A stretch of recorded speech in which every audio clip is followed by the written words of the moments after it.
अगले साल आपकी पूंजी 1,10,000 हो गई और उस पर आपने 10,000 कमाए। जो आपका लगाया हुआ पैसा है ये 4.5 लाख का, ये बढ़ के करीब 73 लाख रुपया हो गया। अभी तक आपने सारा पैसा इकट्ठा किया वो 16 लाख हुआ और अब अगले 5 साल में फिर से 16 लाख रुपया हो जाएगा।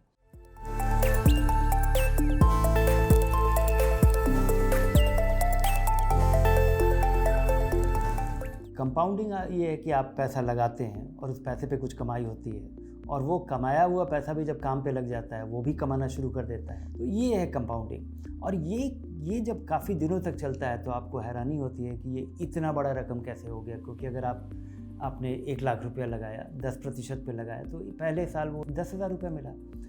अगले साल आपकी पूंजी 1,10,000 हो गई और उस पर आपने 10,000 कमाए तो अगले साल की आपकी कमाई 11,000 रुपये है। उसको जोड़ दीजिए तो तीसरे साल में आपकी कमाई 1,21,000 रुपये पे होगी।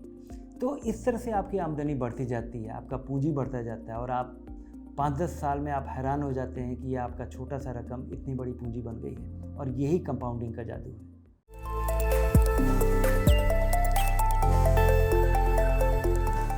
स्टॉक मार्केट या कंपनियों में कंपाउंडिंग तो होता है लेकिन इस तरह से नहीं होता है जैसा मैं उदाहरण में आपको बता रहा था कि आपने डिपॉजिट किया। क्योंकि आप कंपनियों पे रिटर्न जो आपको मिलता है वो निश्चित नहीं होता है, ये काफ़ी इराटिक तरीके से मिलता है, कभी मिलता है कभी नहीं मिलता है। लेकिन अच्छी कंपनियों का हाल ऐसा है कि अच्छी कंपनी कुछ काम करती है, सामान बेचती है, मुनाफा होता है। जो अंडरलाइंग नेचर है कंपनियों के कारोबार का वो कंपाउंड होता रहता है। और लेकिन इसमें ख़तरा ये है कि अगर आपने 4 कंपनी के शेयर में पैसा लगाया, वो कंपनियां बढ़ भी रही हैं, छोटी कंपनी से वो बड़ी होती जा रही हैं, हर साल मुनाफा कमा रही हैं, लेकिन उस बीच में एक कंपनी दिवालिया हो जाती है या 2 कंपनी डूब जाती है या 1-2 कंपनी अच्छा नहीं करती है, वो नहीं बढ़ पाती है, वो कंपाउंड नहीं होता है। इसलिए ये सोच समझ के डाइवर्सिफाई करना ज़रूरी है। जब आप शेयर में पैसा लगाते हैं, जब आप इक्विटी में पैसा लगाते हैं तो उसका जो अंडरलाइंग नेचर है कि कंपनियां बड़ी होने के लिए एग्जिस्ट करती हैं, अपने शेयर होल्डर के फ़ायदे के लिए, वो बड़ा होना, उनका अपने कारोबार को बड़ा करना, ज़्यादा मुनाफा कमाना उनका प्राइमरी ऑब्जेक्टिव है। और काफ़ी सारे कारण हैं जिस वजह से स्टॉक मार्केट में किसी कंपनी का दाम ऊपर नीचे होता रहे। लेकिन कंपनियों का जो अर्निंग्स है और कंपनियों का जो नेचर है और इक्विटी होल्डर को जो उससे मिलता है वो कंपाउंड होता रहता है।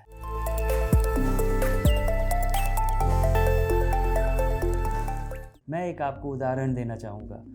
पीपीएफ और सेंसेक्स की तुलना करते हैं। अगर किसी ने पिछले 44 साल में हर साल 10,000 रुपया अगर सालाना लगाया होता, साल के शुरू में 10,000 अगर पीपीएफ में लगाया होता तो पिछले 44 साल में जो आपका लगाया हुआ पैसा है ये 4.5 लाख का, ये बढ़ के करीब 73 लाख रुपया हो गया होता, जो कि काफ़ी बड़ी रकम है। और ये जो कंपाउंडिंग का जादू है यहाँ दिख रहा है कि लगाया हुआ 4.5 लाख धीरे धीरे 44 साल में ये बढ़ के 73 लाख हो जाता है और ये 10% की सालाना रिटर्न है। आप हैरान हो रहे होंगे कि पीपीएफ में 10% क्यों रिटर्न कैसे मिला, जब आज के दिन इस पे 7-7.25% मिलता है।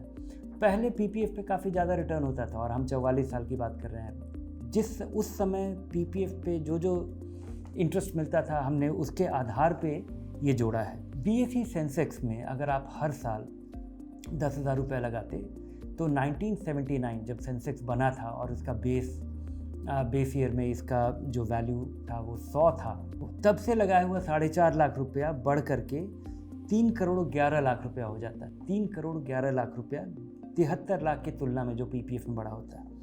और ये जो अंतर है, जो रेट ऑफ रिटर्न, जो कंपाउंडिंग का जो रेट है, पीपीएफ में मिला आपको 10% और सेंसेक्स में मिला 14.5%। ये 14.5% और 10% का जो अंतर है ये इक्विटी और फिक्स्ड इनकम का अंतर है। और यहाँ पर इस वजह से आपके पास 72 लाख रुपए के बजाय 3 करोड़ 11 लाख रुपया होता है।